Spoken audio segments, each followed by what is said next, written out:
What's the creepiest display of intelligence you've seen by another human? 1. I knew a guy who worked retail and could memorize customer credit card numbers. He used them to buy pornography. 2. I knew a lady who counted pills in a pharmacy basically her entire life. One time she looked at a container of ibuprofen that was supposed to have 100 pills in it and said it looked off. She recounted, and it had 99 pills in it, one less. My mind was blown. 3. In med school, I was tangentially friends with a guy who had never shown up at uni. Skipped all lectures and called in sick for all lab and tutorial sessions. The night before second year finals he was around my house and said he had spent the last week watching every lecture at 2x speed. Dude placed top 10 out of 300 students in every exam. And mind you, it wasn't just he remembered everything. Still, he had a functional, lateral applicable knowledge of everything we had to know, much better than most people who actually showed up. I always shuddered to think that if he applied himself he would be a monster of a man, but dude was content to just chill. 4. I had to learn collegiate level German in the military, a 9-month class. We started off with 15 people and graduated with 6. It was really hard and I barely made it through. The top kid in my class was a basic white kid from Indiana, who had already tested out with top scores in Spanish and Portuguese in a matter of weeks. He not only knew those languages perfectly fluently, he could switch dialects fluently between places like the DR and Spain, or Brazil and Portugal. His story was the schools were scheduled for a specific length of time, with a report date already set that was kind of far out, so the Defense Language Institute kept throwing languages at him. He figured that out and started taking his time in class, but halfway through German he turned in a science fiction book that he had written to our teachers, entirely in German language. Then they put him in Arabic, then Farsi, each 1.5-year long school on their own.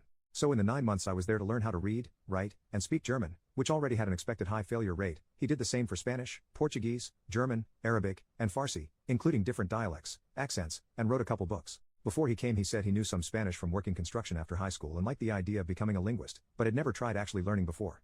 Besides languages, he seemed extremely normal, but no one knew he was writing books. We already had like 4 hours of homework every night.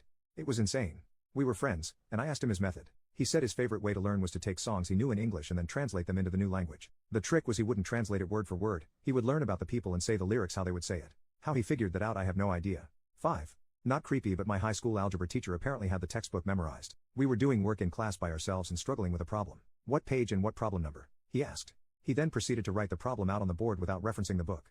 Blew our high school minds away. 6. I knew a guy who could remember everything he ever read, but that's not the creepy part. The creepy part was how he wouldn't tell you. So he didn't like telling people because it becomes a game for people. What is the 5th word of the 2nd paragraph on page 93 for this book?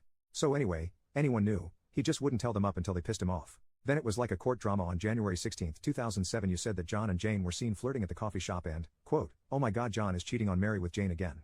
Look through past messages and sure as poop the message would say that. 7. I worked with someone briefly when I worked for the police. He came to my team to get frontline experience for promotion. He'd been in a secretive investigation unit before coming to us. I'll call him Dave. We went into this area with loads of gang violence and we were enforcing a Section 60 stop for weapons after a nasty murder in the area. We stopped 2 men at the side of the street and it was immediately obvious they had nothing to do with any of it. We chatted for a bit and that was it, or so I thought. Dave, being incredibly polite and friendly, said to one of the men, I think I know you. The man said that he didn't. He'd never been in trouble with the police, never been arrested, never got in any bother whatsoever. He was in his 30s, this fella. Dave said, I do know you. Let me have a look at you. The man was good-natured about it even though I was feeling bloody awkward. I've never been in any trouble, said the man. Dave looked at him and said, I believe you haven't. Your dad did, though. He calls the man by his name, date of birth, old address, mum's name and date of birth, and dad's details too.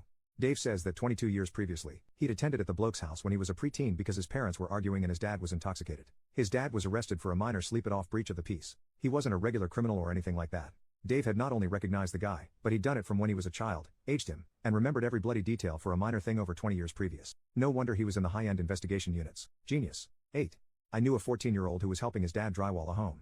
The kid looked at the shape of a staircase, looked at the drywall on the horses ready to cut, looked back at the staircase, and then cut the drywall without a single measurement or marking. The drywall fit the staircase so perfectly that it slid into place like it was snuggling the stairs. Not a single measurement. 9. Just the first time I witnessed someone with a special interest in real life. Was a school assistant and had been asked to walk around outside the school with a specific 13-year-old kid who needed a 10-minute stress relief break. Anyway, we are walking and a plane goes by overhead pretty low to the ground. In a super casual tone of voice, that kid starts telling me the heading of the plane, which airport it came from based on how low it was, and its probable flight number and destination. 10. A friend once showed me his guidebook on how to handle his girlfriend. He'd taken notes on her likes and dislikes, what he'd given her and precisely how she responded, which actions caused which responses in her, what phrases he could quote at her to yield particular responses, etc., and then sort of used the information he'd collected to write a little guide to expected outcomes of various things he does so that he could diffuse her if she got mad at him. If she felt unloved, he had strategies for fixing the situation so he could go back to doing whatever he liked while she got off his back. If X, then Y will likely do Z unless P. It was somewhere between oddly sweet and creepily manipulative.